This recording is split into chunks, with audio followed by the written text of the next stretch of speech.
Bom dia. Feliz sábado a todos. Cumprimente a pessoa que está ao seu lado e deseja a ela um feliz sábado e dê um grande abraço a ela.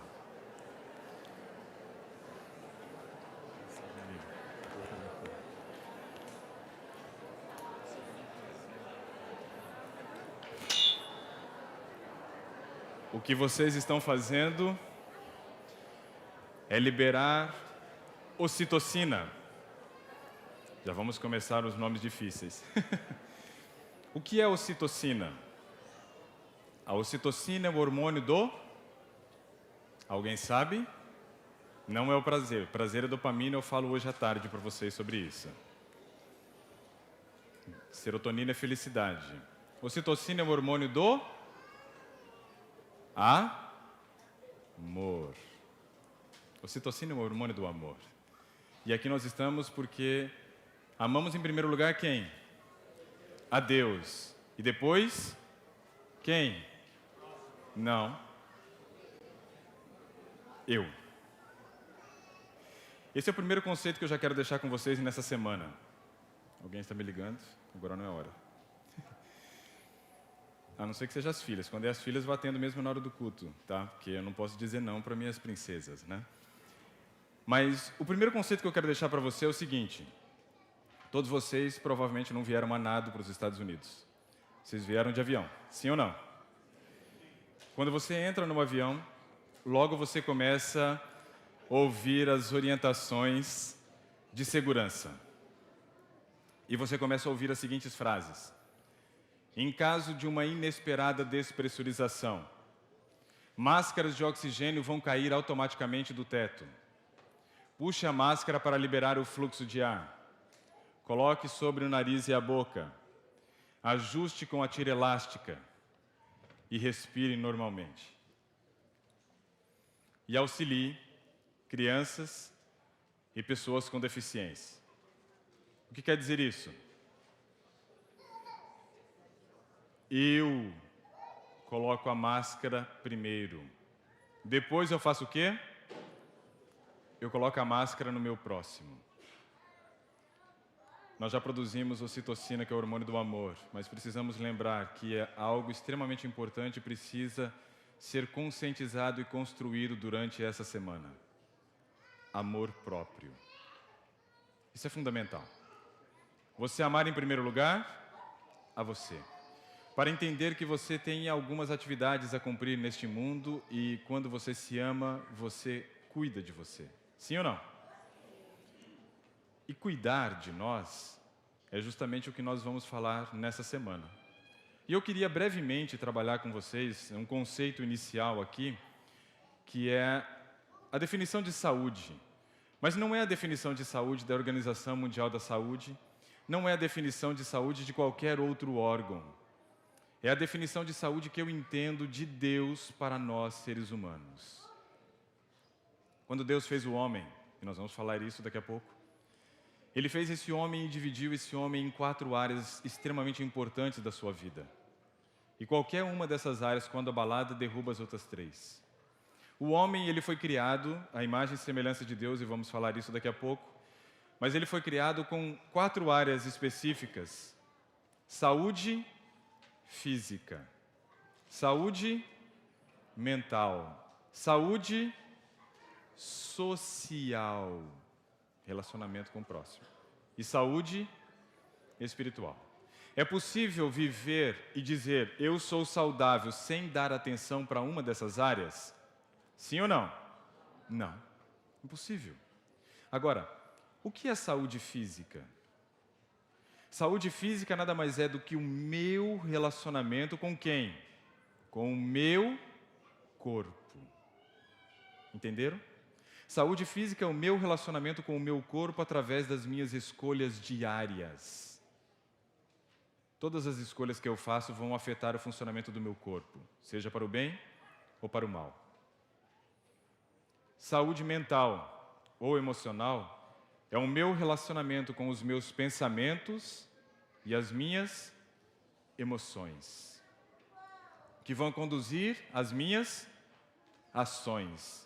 E vão formar os meus hábitos. E vão determinar o meu caráter, que é a única coisa que eu levo para o céu. Então perceba que a formação do nosso caráter ela começa através do quê? Da nossa saúde mental, dos nossos pensamentos e emoções que formam ou que definem as nossas ações. E aí vem os hábitos e a formação do caráter. Saúde social é o relacionamento com o próximo. E saúde espiritual é o relacionamento com Deus. Ou seja, qual é a definição de saúde? Saúde é relacionamento. Comigo, com as minhas emoções e pensamentos, com o meu próximo ou com Deus. Já sabemos o que é saúde.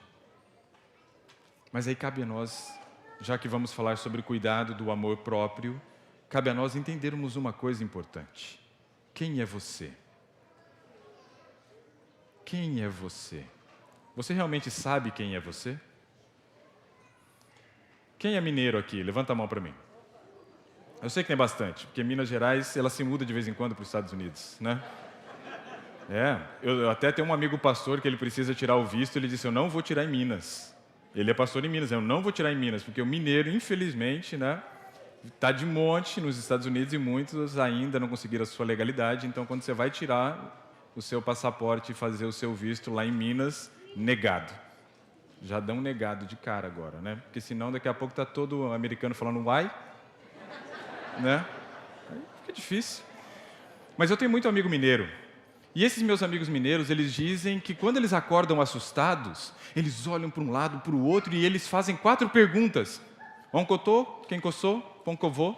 Conhece as perguntas ou não? Oncotô, doncovim, poncovô, quem coçou. Essas são as 4 perguntas, né? Oncotô é onde eu estou. Poncovô, para onde eu vou. Doncovim, de onde eu vim. Quem coçou, quem eu sou. Então, essas perguntas são fundamentais, mas eu não tenho tempo de responder as 4 hoje para vocês. Mas eu quero trabalhar com uma delas.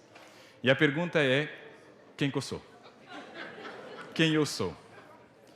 Se você não sabe quem você é, tudo que a gente vai falar não vai fazer sentido. Toda semana ela vai perder-se ao final dela se você não descobrir nesta manhã quem é você. Ou no caso, quem eu sou. Por isso eu quero te fazer uma pergunta e eu quero que você responda com sinceridade. Quantos de nós aqui somos animais racionais? Levante a mão para mim. Quantos são animais racionais?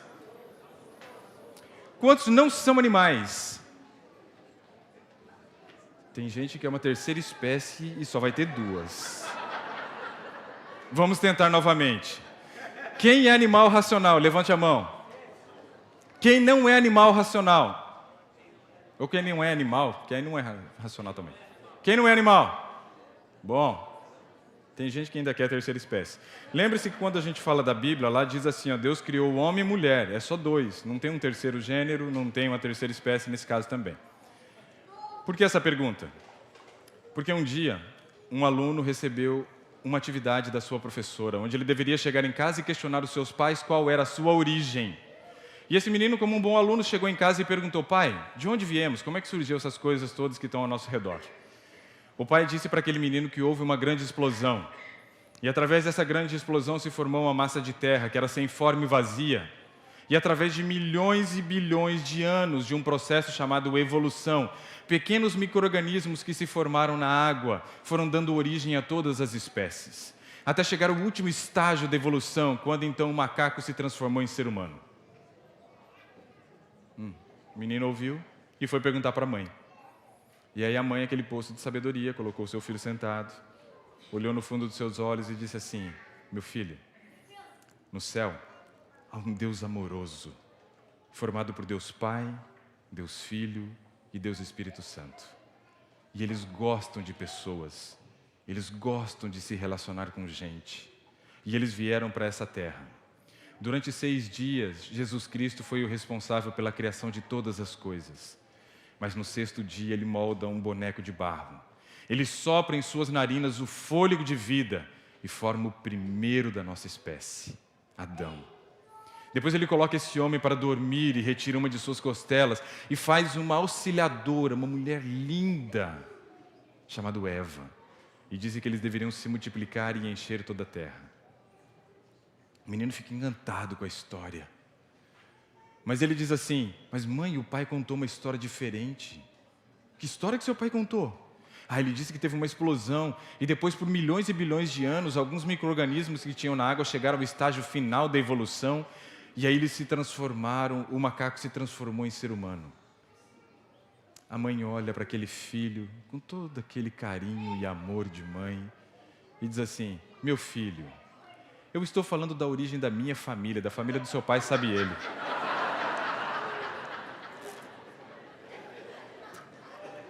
De qual família você é? Da família do pai ou da mãe nessa história? Teve gente que levantou a mão aí na parte do animal racional, se não me engano. Abra sua Bíblia em Gênesis. Saber quem é você faz toda a diferença na sua vida. Você precisa conhecer a sua origem. Você precisa saber de onde você veio. Se você não sabe isso, o final da semana vai chegar, da outra, e nós vamos ter tido momentos agradáveis aqui, vamos ter sorrido, vamos ter chorado, vamos ter nos conscientizado, mas nada vai mudar. Por quê? Porque eu ainda não sei quem eu sou. Então vamos descobrir quem nós somos. Primeiro, quem nós não somos. O verso 25 de Gênesis capítulo 1. Antes, porém, feche seus olhos, vamos orar. Senhor que nos altos céus habita, nesse momento, me coloco na Tua presença, indigno, pecador como sou, mas buscando ser um instrumento em Tuas mãos neste momento. Peço que o Espírito Santo tome a minha vida, tome a minha língua, tome o meu corpo todo para transmitir a Tua mensagem ao Teu povo. Dá-nos sabedoria também, vinda do Espírito Santo, para compreender a leitura da Tua palavra. Que ela faça sentido na nossa vida. Que nós nos reconheçamos aqui na Tua palavra. É aquilo que pedimos e agradecemos em nome de Jesus. Amém. O verso 25 de Gênesis 1 é um verso emblemático da Bíblia. É um verso que eu e você talvez já lemos muitas vezes. Porque ano bíblico a gente sempre começa, nem sempre termina. Então Gênesis 1 já foi lido várias vezes. Mas talvez o verso 25 você tenha lido e você não tenha entendido algo fantástico que tem nesse verso. Veja só. A versão que eu estou fazendo a leitura é a King James atualizada. Diz assim: Deus fez, portanto, todas as feras selvagens segundo suas espécies, os rebanhos domésticos conforme suas espécies, répteis e todos os demais seres vivos, cada qual de acordo com a sua espécie. Como termina na sua Bíblia? Vamos falar todos juntos? É bem provável que seja a versão quase que total. E viu Deus que isso era bom. Que reino que está sendo citado no verso 25? O reino animal. E a minha pergunta é: o verbo ver, na tradução viu, é presente, passado ou futuro? Passado. Conjugação de ver na forma viu é passado.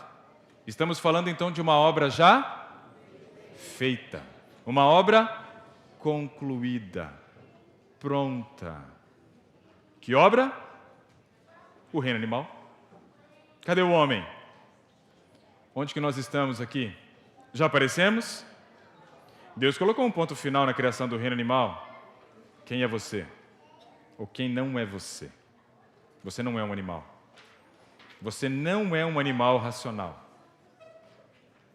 Agora precisamos saber quem nós somos. Já sabemos quem não somos. Verso 26.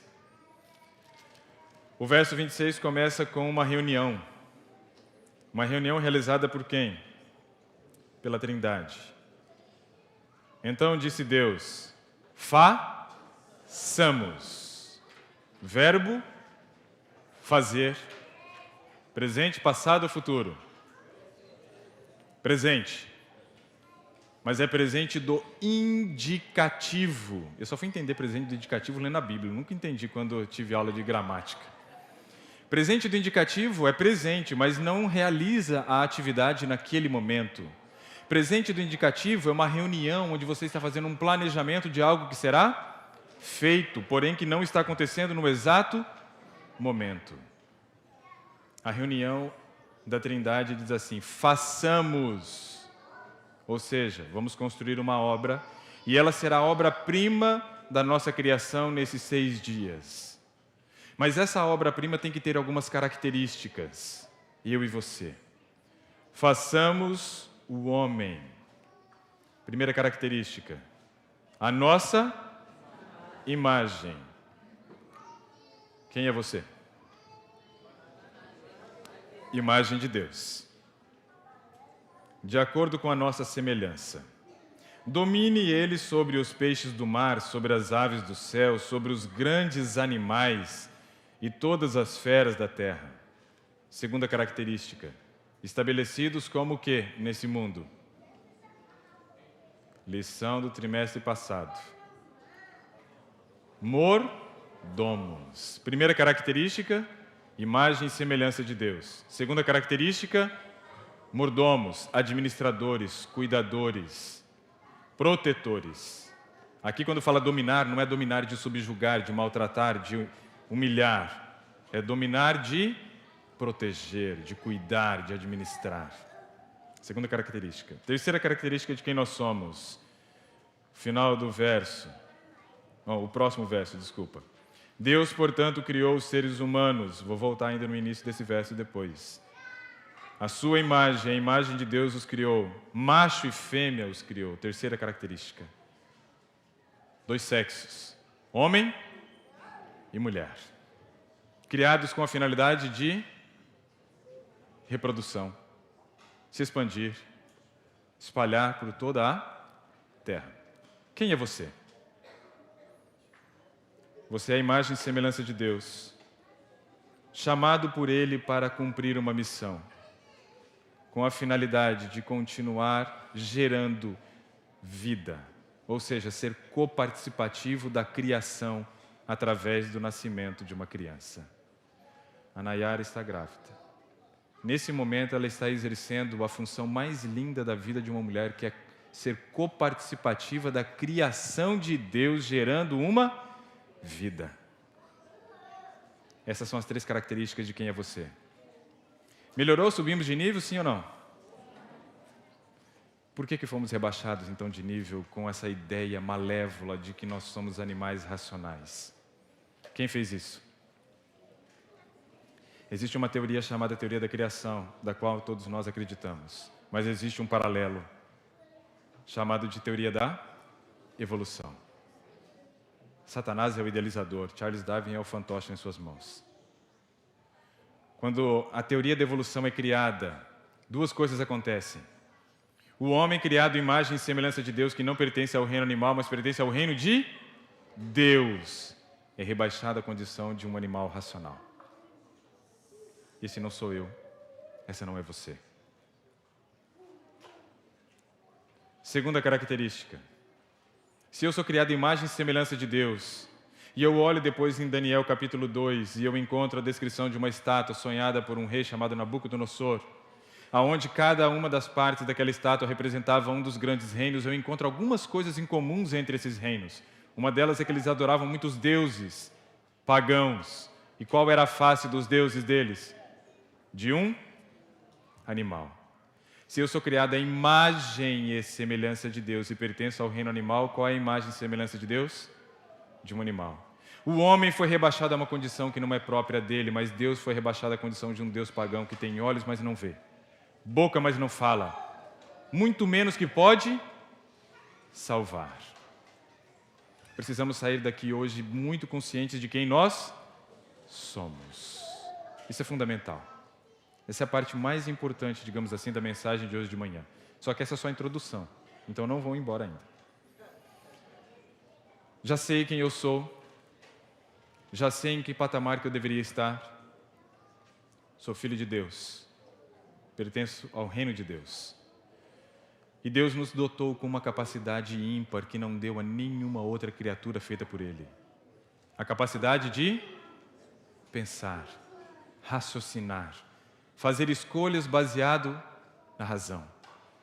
A razão é aquilo que te permite estudar, analisar e tomar uma decisão. Deus nos criou assim. Nos dotou com essa capacidade que é a maior capacidade que Ele poderia dar para qualquer uma das suas criaturas. E Ele escolheu a nós. O problema é que isso nos impetra a fazer escolhas das quais muitas vezes nos arrependemos amargamente. Mas porque às vezes nos falta o conhecimento de algumas questões importantes. E eu gostaria de apresentar para vocês uma característica importante, que está em Romanos, capítulo 12, o verso 1 e o verso 2. Abra sua Bíblia. Romanos, capítulo 12, verso 1 e 2.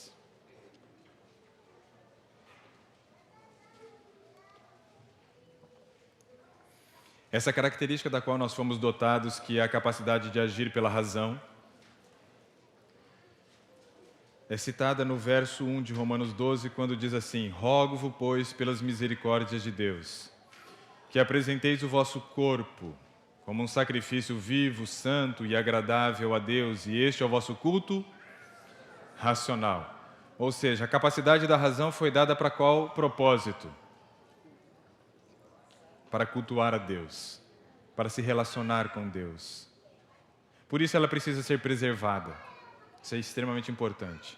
Mas aí vem o verso 2, complementando o verso 1 e trazendo mais algumas orientações pertinentes. Não vos amoldeis, não andem, não estejam seguindo o modelo de quem? Do mundo ou deste século. É assim que a Bíblia traz, independente da sua versão. Não se amoldar quer dizer o seguinte: não usar o mundo como nosso modelo. Modelo em quê? O mundo não deve ser o meu modelo em qual área da minha vida? Em tudo? No que eu visto? Sim ou não? No que eu leio? No que eu assisto? No que eu ouço? No que eu como? No que eu bebo? Da maneira como eu falo? Sim ou não? O mundo é meu padrão? Não. O mundo não é o meu padrão. Não é o meu modelo. O que eu preciso ser do mundo então? Igual ou diferente? Diferente. E para ser diferente, o que eu preciso? A continuidade desse verso. Não se amoldem ao padrão deste mundo, mas transformem-se pela renovação da vossa mente. Em algumas versões, do vosso entendimento. Ou seja, qual a única forma de sermos transformados para não andarmos segundo o modelo do mundo e andarmos segundo o modelo de Deus?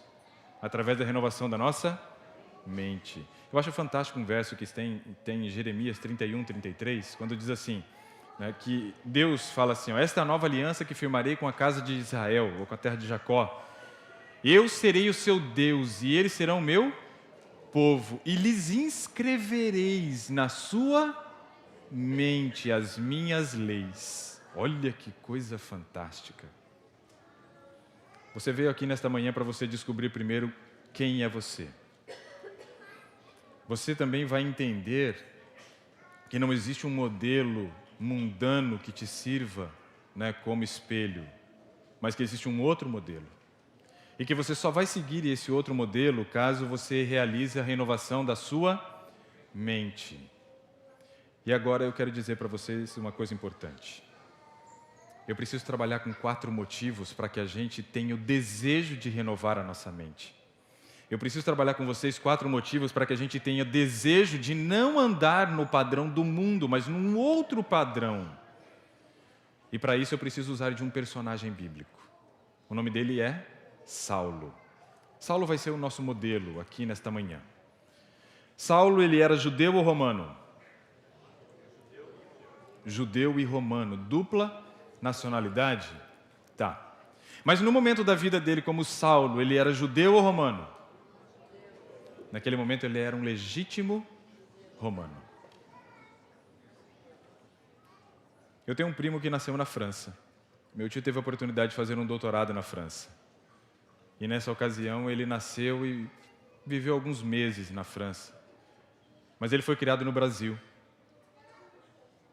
ele se veste como um brasileiro, ele come como um brasileiro, bebe como um brasileiro, fala como um brasileiro, toma banho como um brasileiro, coisa que eu acho ótimo, né?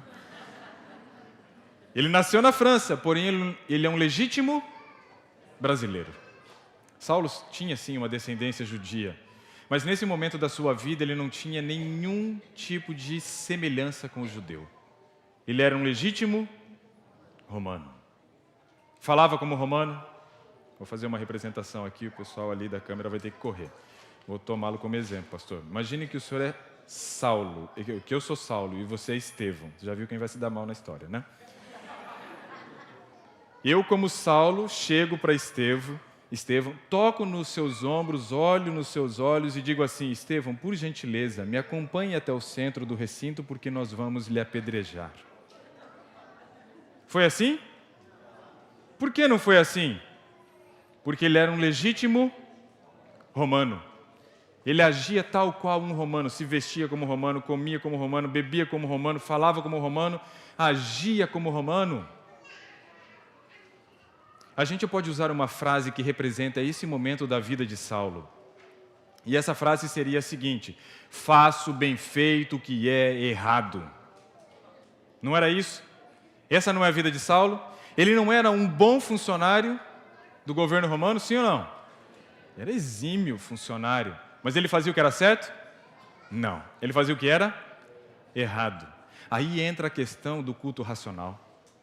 Ele tinha razão, porém ele ainda não conseguia ter o discernimento do que era certo e do que era errado.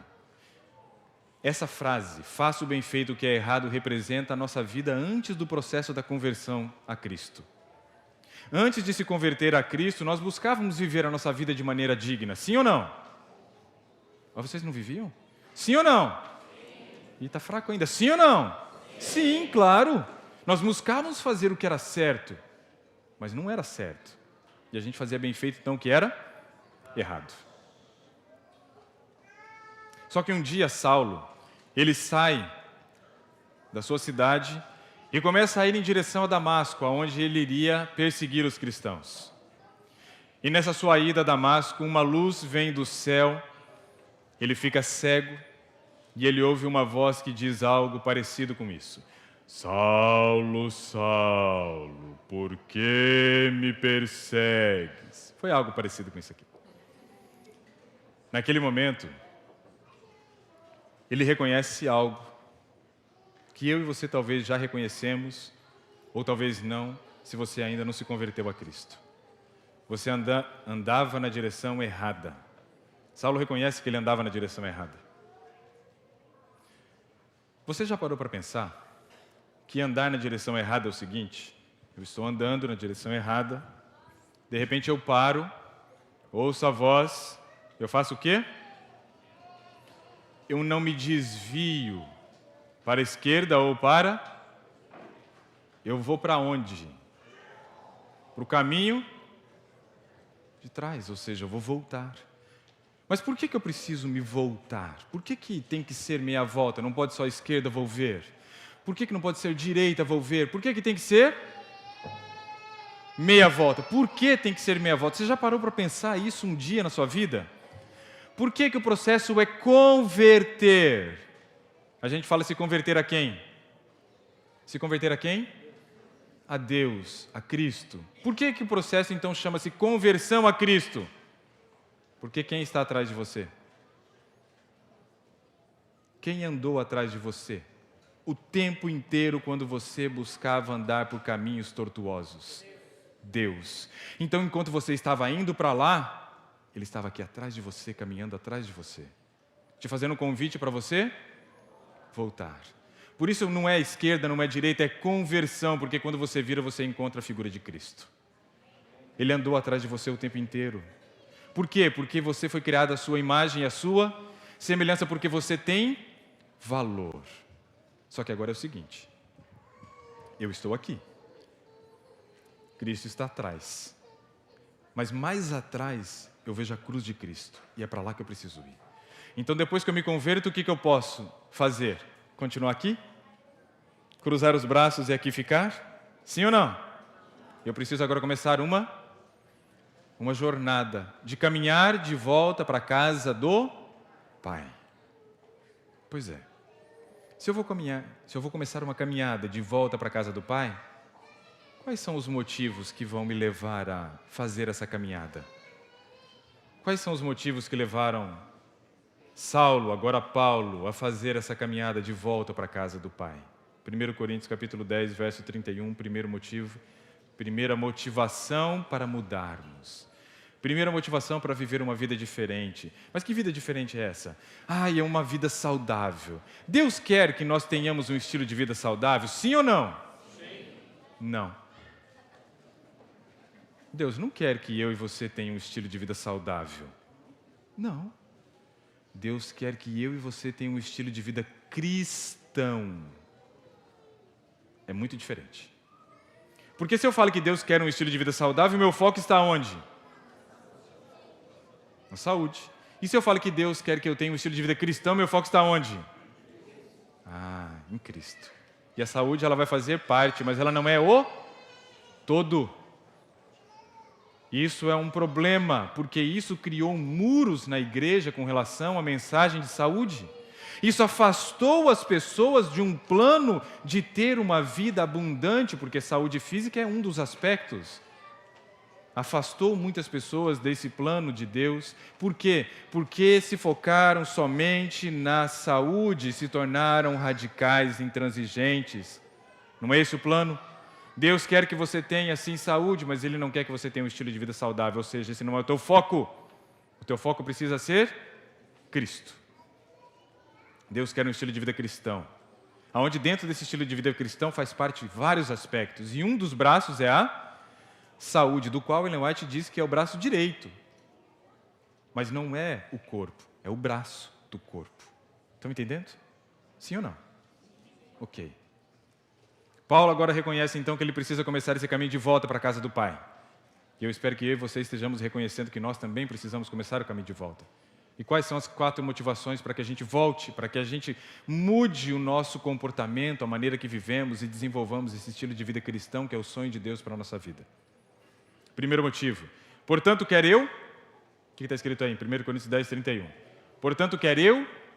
Coma. Portanto, quer eu... Beba. Portanto, quer eu faça qualquer outra coisa. Vou fazê-la unicamente com um motivo. A glória de Deus. Entender? Qual é a motivação para a sua mudança? Em primeiro lugar, tem que ser glorificar a Deus, não é ter saúde. Se não é o primeiro. Ele vai fazer parte dos 4, tenho certeza. Mas não é o primeiro. O primeiro é glorificar a Deus. Em quê? Só no que eu como e que eu bebo? Paulo descreveu o come e bebo, mas ele disse em qualquer outra, no que eu assisto, no que eu leio, no que eu visto, como eu falo, como eu me comporto. Entendeu? Tudo isso. Tudo isso faz parte do processo de glorificar a Deus. Esse é o primeiro motivo. Vamos para o segundo? Segundo motivo, Levíticos capítulo 11. Primeira motivação, a glória de Deus. Segunda motivação, Levíticos capítulo 11. Em Levíticos capítulo 11, nós temos um capítulo que fala sobre uma lei de saúde. Para que haja existência de uma lei, 2 coisas são básicas. Sem essas 2 coisas, eu não tenho uma lei. Quais são as 2 coisas para que haja uma lei? Um autor e um propósito. Sim ou não? Se eu não tenho o autor e não tenho o propósito, eu não tenho uma lei. Levíticos capítulo 11 é uma lei de saúde. Quem é o autor? Levíticos 11, verso 44, diz aí o seguinte: Eu sou o Senhor teu Deus, sede santos, porque eu sou santo. E não se contaminem com o quê? Com os enxames de criatura que se arrasta sobre a terra. Quem é o autor? Deus. Qual é o propósito da lei de saúde? Qual é o propósito da lei de saúde? Está embutido aí. O que não era para fazer com os enxames de criatura? Contaminar. Sabe quando Daniel é levado cativo junto com seus amigos para a Babilônia? E aí no verso 1 de Daniel, se não me falha a memória, talvez ali no capítulo 1, no verso 8, ele diz assim, ó: Eu não vou me contaminar. Ele entende que ele foi separado, que ele precisa ter um estilo de vida diferente. O estilo de vida dele é cristão. Ele não podia seguir os princípios da Babilônia. E eu e você vivemos uma Babilônia hoje. Vivemos nesse mundo que nos oferece um monte de coisa e muitas vezes nós vamos aceitando. E o pior, nem sempre só aceitando, mas trazendo para dentro da comunidade cristã. Aí a coisa fica séria. Porque eu me lembro da purificação do santuário. Um dia Deus vai ter que purificar também esse santuário que somos nós e a sua igreja. E aí, muita coisa vai ter que ser jogada fora. Por quê? Porque nós estamos nos assemelhando com o mundo. Não era esse o plano, era ser diferente. Então, uma pergunta importante para nós aqui, ó. Saúde salva? Não. Mas se saúde não salva, para que ela serve? Para que ela serve se ela não salva? Agora é o verso 45. O que o verso 45 diz? Eu sou o Senhor teu Deus que te tirei da onde? Do Egito, lá da casa da escravidão. Portanto, sede, porque eu sou. Para que serve uma lei de saúde? Santificação, não salvação. Quem salva? É Jesus. João 1, 29. Eis o Cordeiro de Deus que tira o pecado do mundo. Lá não está escrito assim, eis, né, alimentação estrita vegetariana. Eis a soja. Não. Eis o Cordeiro de Deus. Entenderam? Saúde não tem o papel na salvação em si. Ela tem um papel importante na santificação. Hebreus capítulo 12, verso 14, sem a qual ninguém verá a Deus. Segui com todos a paz de Deus e a santificação, sem a qual ninguém verá a Deus. Então, peraí. Estou aqui, vida torta, estou direção errada. Me converto. Estou salvo aqui? Sim? Sim. Se eu morri aqui, se não deu tempo de ir para lá, estou salvo. O ladrão morreu aqui. O ladrão só tem tempo de virar. Acabou. Não tem mais esperança. O ladrão só aceitou e morreu. Descansou. Oh, glória, podia ter acontecido isso comigo. Estava seladinho, pronto já para a glória. Agora estou aqui nesse mundo de pecado, tendo que fazer o quê? Lá. Não posso continuar aqui. Porque se eu viro e continuo, legal, Jesus, está lá. Mas eu estou aqui. Agora eu preciso começar a jornada. Agora eu preciso o quê? Santificação. Aqui eu estava salvo? E aqui? Mais salvo? Tem como ficar mais salvo? Não. Eu continuo o quê? Então para que eu estou fazendo esse caminho se eu já estou salvo aqui e estou salvo aqui? São perguntas interessantes para a nossa reflexão de hoje de manhã. Na 6ª série, no ensino fundamental, eu tive uma professora chamada Eutália. Pensa numa professora ruim. Paz, a mulher judiou demais. Judiou. Os bons alunos ficaram para a recuperação. Quando os bons alunos que passarem todas as outras matérias no 3º bimestre ficam para a prova de recuperação no fim do ano numa única matéria, com quem será que é o problema? Não era com os alunos, podem ter certeza. E eu era um dos bons alunos que estava ali. Não querendo me achar, mas a minha mãe era professora e dava aula na sala muito próxima da minha. Então o nível de cobrança era muito alto. Então eu tinha que estudar, não tinha jeito. E eu fiquei para a recuperação e estava ali morrendo de medo de reprovar. Passei, raspa do tacho, como dizem. 7º ano agora, 7ª série. Estamos ali sentados. Primeiro dia de aula de matemática. Está todo mundo assim, ó. Quem será que vai entrar pelaquela porta? Será Eutália de novo? Não foi Eutália. Entrou um homem, professor Roberto, alto, forte, com vozeirão, e disse assim: bom dia, aprovados. Eu pensei, não fiz nenhuma prova desse miserável, como é que ele está me chamando de aprovado? E alguém perguntou, falou, professor, mas nem fizemos prova. Ele falou, por isso mesmo. Porque vocês começam um ano com 10 em todos os bimestres. Daqui para frente eu não quero saber quanto vocês vão ganhar, mas sim quanto vocês vão perder. Aí eu falei, agora morri. Aí a Otália fez aquele estrago, esse aqui vai ser o cão. Um amor de pessoa. Só que aquela cena me ajudou a entender isso aqui, ó. Quantos por cento salvo? Daqui para frente a minha jornada é para salvar 110, 120. É simplesmente para manter salvo. Santificação não tem o papel de salvar. Santificação tem o papel de manter, de conservar a sua salvação que foi dada no Calvário, quando a cruz foi erigida e Cristo ali seu sangue derramou. Então, as motivações para que a gente viva esse estilo de vida cristão, em primeiro lugar, a glória de Deus. Segundo lugar, santificação. Vamos para o terceiro? Terceiro, Êxodo capítulo 15, verso 26. O terceiro motivo para que a gente viva essa vida diferente, esse estilo de vida cristão que Deus orienta, do qual a saúde faz parte, está em Êxodo 15, 26. O povo de Israel foi liberto, Deus retirou com mão forte, por quê? Porque Deus, ele sempre se comunica com o homem numa linguagem que seja compreensível para o homem, sim ou não? O povo que ficou mais de 400 anos de escravidão no Egito entendia qual lei?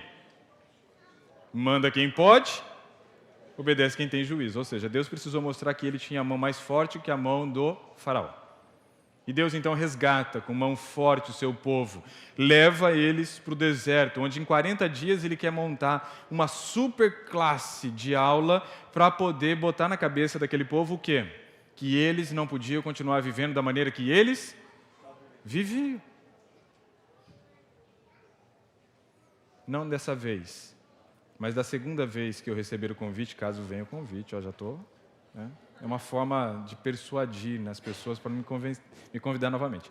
Mas se eu vier mais uma vez, farei um sermão, e esse sermão nós vamos trabalhar esse conceito. Porque existem dois tipos de escravo, não sei se vocês sabem. Sabiam? Tem dois tipos. Tem o escravo braçal e o escravo intelectual. E aí eu venho para falar para vocês sobre esse assunto que é fenomenal. É muito bom. Por quê?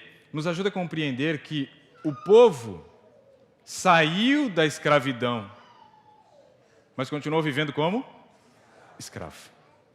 E Deus está, então, tentando mudar o comportamento deles. E nesse processo de mudança, Ele traz inúmeras orientações. E Deus desejava que eles tivessem saúde, sim ou não? Claro. Mas aí Deus, então, vai falar a respeito da saúde no Êxodo 15, 26, só que Ele vai dar algumas orientações prévias. Quando Ele diz assim, ó, primeira orientação das 4 que tem aí com relação a esse terceiro aspecto de motivação para viver uma vida diferente. Se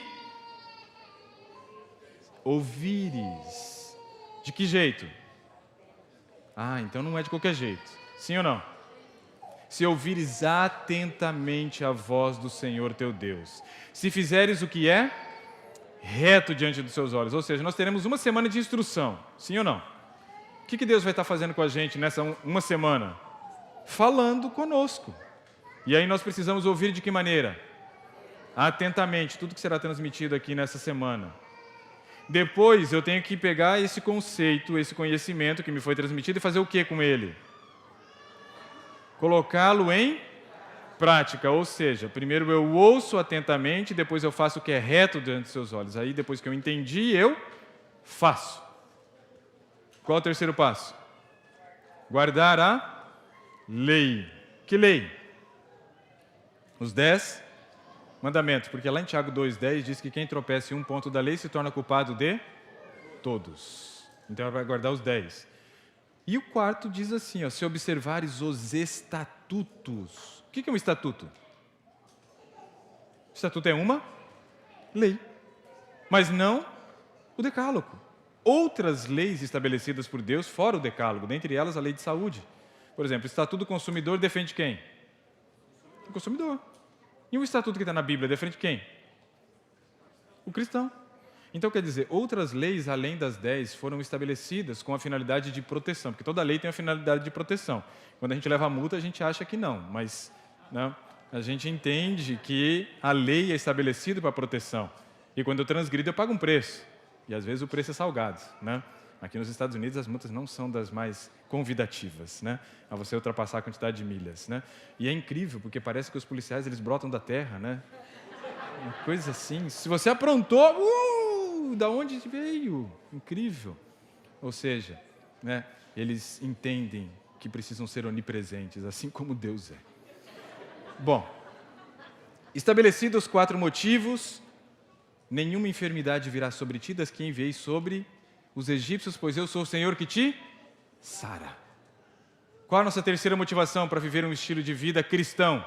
Ter saúde. Ó, coloquei lá em terceiro, hein? Agora eu quero falar da quarta. A quarta motivação nossa se encontra no livro de 1 Coríntios de novo. Vai lá para o verso 32 do 1 Coríntios 10.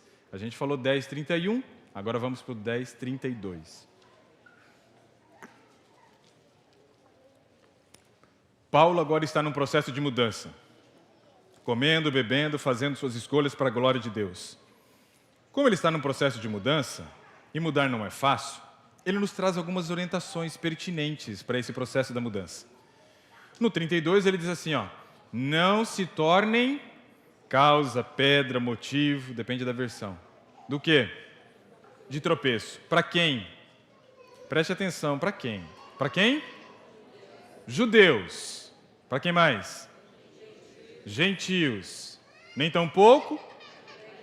Ou seja, no meu processo de mudança, de aquisição de um estilo de vida cristão, eu preciso buscar, então, não me tornar pedra de tropeço para a igreja, sim ou não?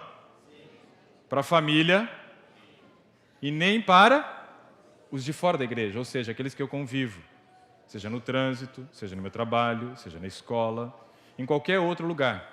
Eu não posso me tornar pedra de tropeço. Mas agora vamos tomar aqui mais uma outra pessoa como exemplo. Seu nome, por gentileza? Moisés. Digamos que o Moisés me ouve semana inteira, entende que precisa melhorar, progredir nessa questão do cuidado, do seu estilo de vida cristão. E aí, depois que eu vou embora, ele começa o processo da mudança dele. Só que muitas vezes ele começa um processo de mudança sem buscar as devidas orientações. Aí ele chega na casa dele e fala assim, nossa, aprendi tanta coisa que faz mal essa semana de comida, vou mudar. Aí ele chega na casa dele, pega tudo que faz mal e joga onde?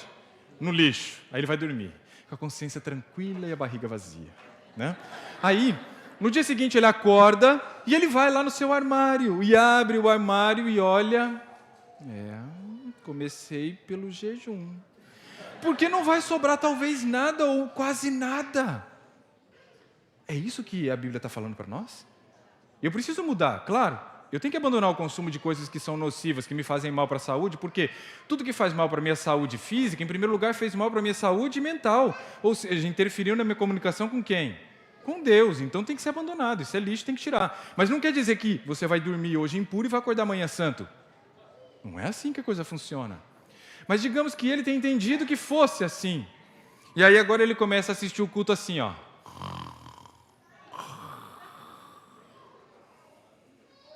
Todo mundo contempla a sua nuca.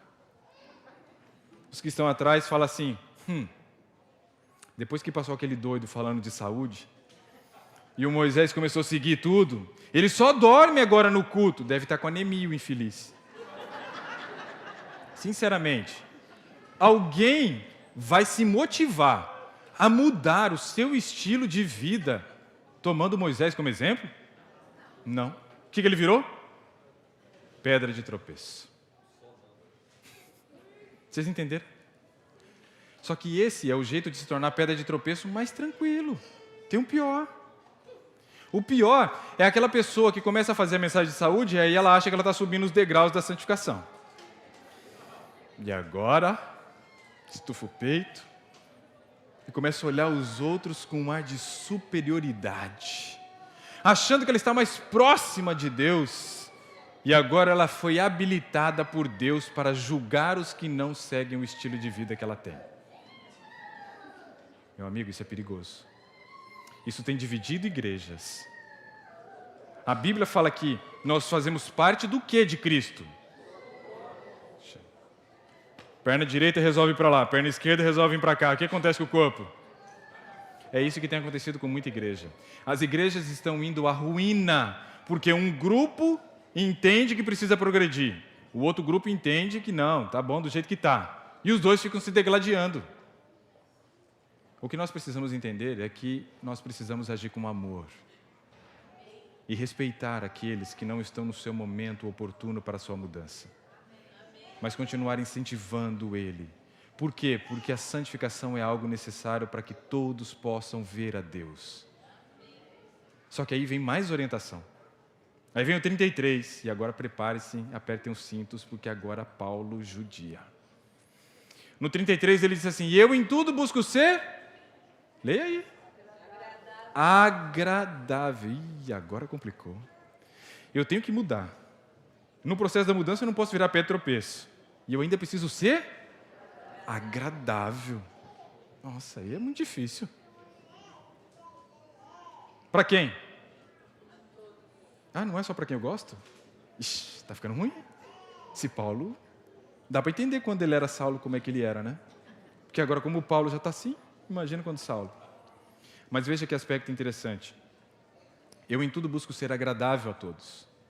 Eu vi uma cena da qual eu nunca mais me esqueci. Minha primeira formação não é em nutrição, é em zootecnia. Eu sou especialista em qualidade de carne e virei vegetariano. Sinal que não tinha muita qualidade no produto que eu estudei, né? Eu abandonei um mestrado de qualidade de carne para seguir uma outra jornada que foi fazer a faculdade de nutrição. Só que a questão é que eu defendia muito a carne. Eu era totalmente revolto e contrário à mensagem de saúde da igreja por causa de cenas como essa que eu presenciei. Um irmão da nossa igreja, vegetariano, foi convidado por um junta-panelas. Uma pessoa se sentou, naquele junta-panelas, eu me lembro muito bem, né? Teve um motivo de discórdia, uma coxa de frango. Coisa séria, situação complicada. A coxa está ali, não fez nada, só esperando levar a dentada. Mas aí esse irmão vegetariano vem e se senta na frente do que está com a coxa de frango no prato. Ele olha e faz assim: você vai comer isso? Isso é cadáver, bicho morto. Super agradável. Uma delicadeza. Vocês conhecem o termo gentleman? Aquele era jumenteman. Mudou. Uma cena pavorosa de se ver. E por causa daquilo, eu era revolto à mensagem de saúde até entender o motivo da mensagem de saúde. As motivações corretas. Esse processo de mudança ele é muito delicado. E eu tenho visto igrejas se dividirem por conta do radicalismo de algumas pessoas com relação à mensagem de saúde. Se eu não tiver o equilíbrio, eu não sou de Cristo. Vocês ouviram o que eu falei? Se eu não tiver o quê? Tá. E quando eu estou falando de equilíbrio, eu estou falando porque tem extremos, né? Tem o radical, fogo do inferno, bota todo mundo lá. Tem o frouxo, que também não faz nada. Eu estou falando que a gente precisa andar aqui, ó, em equilíbrio. E isso não é a linha do meio, tá? São duas coisas totalmente distintas. O radical é aquele que coloca palavras na Bíblia, sim ou não? Ele coloca, ele, né, é um coparticipante ali da escritura da nova versão bíblica. Só que aí ele vai cair no Apocalipse 22. E Apocalipse 22 é meio perigoso. Abre lá. Tem um negócio no Apocalipse 22 que me assusta. Apocalipse 22. Lembra disso quando você for julgar seu irmão. Apocalipse 22. Cadê você? Está aqui, ó, Apocalipse 22.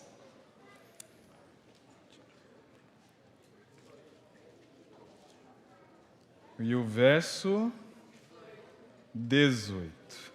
Portanto, declaro a todos os que ouvem as palavras da profecia deste livro: se alguém lê, acrescentar algo, Deus lhe acrescentará os flagelos descritos neste livro. Misericórdia. Mas aí tem o outro extremo. O radical é o 22, o frouxo é o 3. Vai lá para Apocalipse 3, lá também fala do frouxo. Pensando o que aqui a Bíblia não libera ninguém, não. Tem para todos. Apocalipse capítulo 3. Deixa eu só ver aqui onde que vai acontecer uma cena trágica. É o verso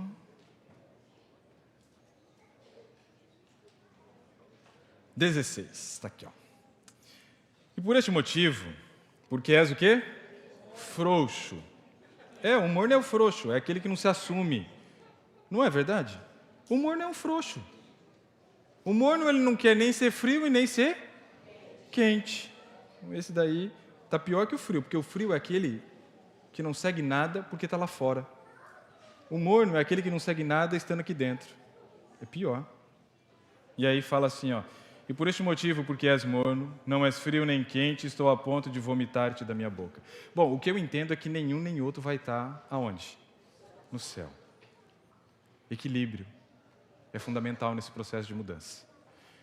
E Paulo descreve isso de uma maneira muito clara. Eu em tudo busco ser agradável a todos. Só que agora ele complica a nossa vida.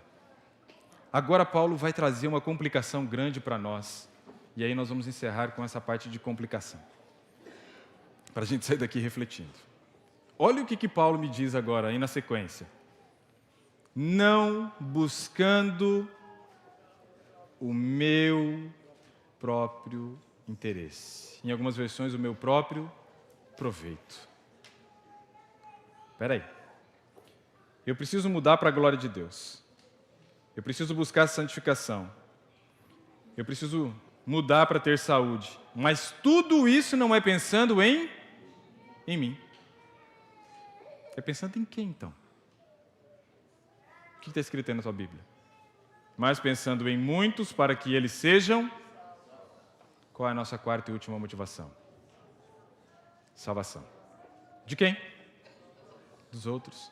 Porque quando eu entendo que eu fiz a conversão, eu já estou salvo. E tudo que eu faço agora é para conservar a minha salvação, mas para dar a oportunidade para que outros conheçam a Cristo.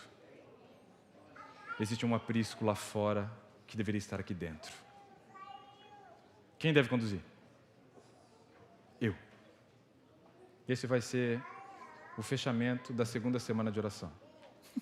O sermão. As características da ovelha. Eu preciso saber quem eu sou dentro desse papel de salvação. Isso é fundamental. Agora, vocês conseguiram compreender as 4 motivações? A glória de Deus, santificação, saúde e salvação. Agora você vai sair daqui sabendo 2 coisas importantes para que o curso da nossa semana possa progredir de maneira louvável para todos nós. Primeiro aspecto, eu sei quem eu sou. E eu sei que eu preciso ter o autocuidado. Que eu preciso cuidar inicialmente de mim, para que eu possa amar o próximo. Amar a mim para amar o próximo. Essa é uma semana dedicada ao amor próprio, ok? É uma semana para você aprender como cuidar de você nas 4 áreas da saúde: físico, mental, social e espiritual. Amor próprio, primeiro aspecto. Segundo aspecto, terminar a semana queimando no teu peito um desejo ardente de missão. Um desejo ardente para que, muito em breve, não haja um espaço sequer aqui. Para que aquele lugar onde vocês pretendem construir salas seja utilizado para construir um novo templo. Maior do que esse, para mais gente. Por quê? Porque, em primeiro lugar, eu reconheci que eu preciso amar a mim. A Deus, claro, mas amar a mim para levar o próximo a se encontrar com esse Deus ao qual eu sirvo. E agora eu preciso fechar. Eu sei que está legal, que vocês não estão com fome, que vocês gostariam de ficar mais tempo, mas pense que eu nem de jejum assim tomei, né? Porque quando eu vou falar, eu sinto que se eu como, né, quem fala é o estômago, não é Deus. Né? A barriga pesada não vai muito longe. Então veja a seguinte questão. O mundo não é o modelo. E eu preciso fechar só apresentando para você quem é o modelo. Então veja na tua Bíblia aí, por gentileza, 1 Coríntios capítulo 10, verso 34. E não vem com essa história de me dizer que não tem, porque é mentira. 1 Coríntios 10, 34. Já achou o 10, 34?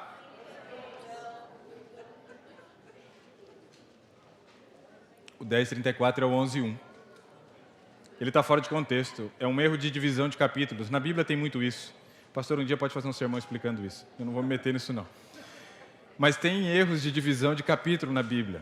Esse é um claro, porque veja o capítulo 11, ele se inicia no verso 2, quando diz assim, o uso do véu na igreja de Corinto. O verso 1 faz parte do contexto anterior. O contexto anterior, Paulo está falando de mudança. E se ele está falando de mudança é porque ele tem um modelo. E aí ele encerra dizendo o quê? Sede meus imitadores, como eu sou de Cristo. Quem é o nosso modelo? Cristo. Então, as 3 fases da nossa vida, e eu fecho. Primeira fase, antes da conversão, faça o bem feito que é errado. Segunda fase da nossa vida, faça o mal feito que é certo. Romanos capítulo 7, é só você lá ler o verso 18, lá quando Paulo diz assim, ó, o bem que eu quero, eu não faço, mas o mal que eu não quero, esse eu estou fazendo. Ou seja, pelo menos ele reconhece agora que era errado algumas coisas, né? Antes ele fazia achando que era certo. E essa é a fase que a gente está. Qual a terceira fase da nossa vida que nós precisamos chegar? Exemplo é Paulo também. Não sou eu, mas quem vivo. Mas é Cristo que vive em mim. Ou seja, as escolhas agora são motivadas por quem? Oxalá nós tenhamos condições de chegar nesse terceiro estágio, aonde nós nos entregamos completamente a Deus, para que todas as nossas escolhas estejam afinadas à sua vontade. Que Deus abençoe você.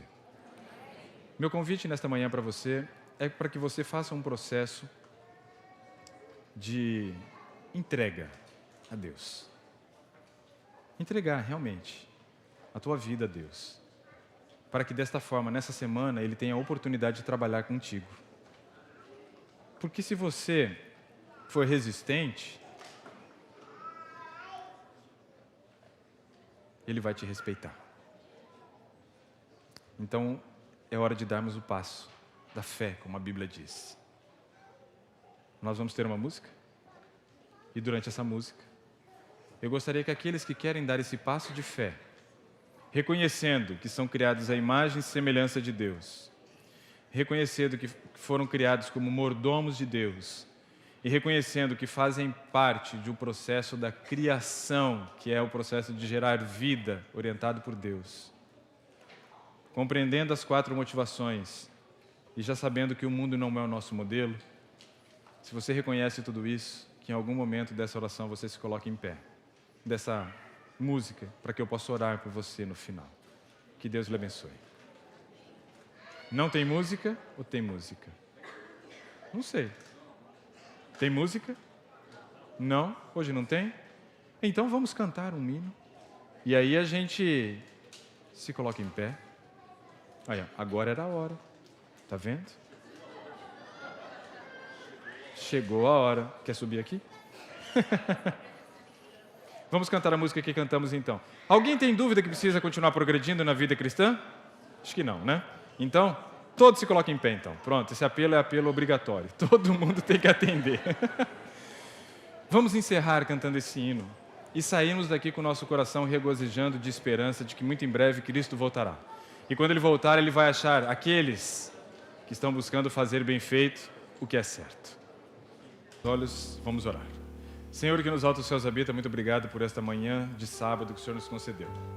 Obrigado porque nesta manhã nós tivemos a condição de reconhecer quem realmente nós somos. Tivemos a condição de saber que somos de uma posição muito mais elevada do que aquela que o mundo tem pregado que somos. Reconhecemos também que nesse nosso processo de busca constante da vida eterna que foi nos usurpado na ocasião do pecado, precisamos continuar progredindo, e isto é a santificação. A santificação é um processo de uma vida inteira. E nós reconhecemos que existe uma parte que eu devo fazer, mas existe uma parte que eu não posso fazer, que é transformar essa natureza corruptível pecaminosa em algo perfeito, incorruptível. Esse degrau quem sobe é o Senhor. Por isso pedimos que o Senhor esteja conosco durante todo esse processo de santificação. Que o Senhor esteja conosco durante todo esse processo de busca de um estilo de vida cristão, para que através do nosso exemplo o mundo possa reconhecer o Senhor. Amém. Para que através do nosso exemplo pessoas se convertam a Ti e tenham a oportunidade da vida eterna, assim como nós temos nesta manhã. Nos despedimos agradecendo, orando, felizes pela oportunidade que o Senhor nos concedeu. Assim nos despedimos em nome de Jesus. Amém. Um feliz sábado a todos, que Deus lhe abençoe.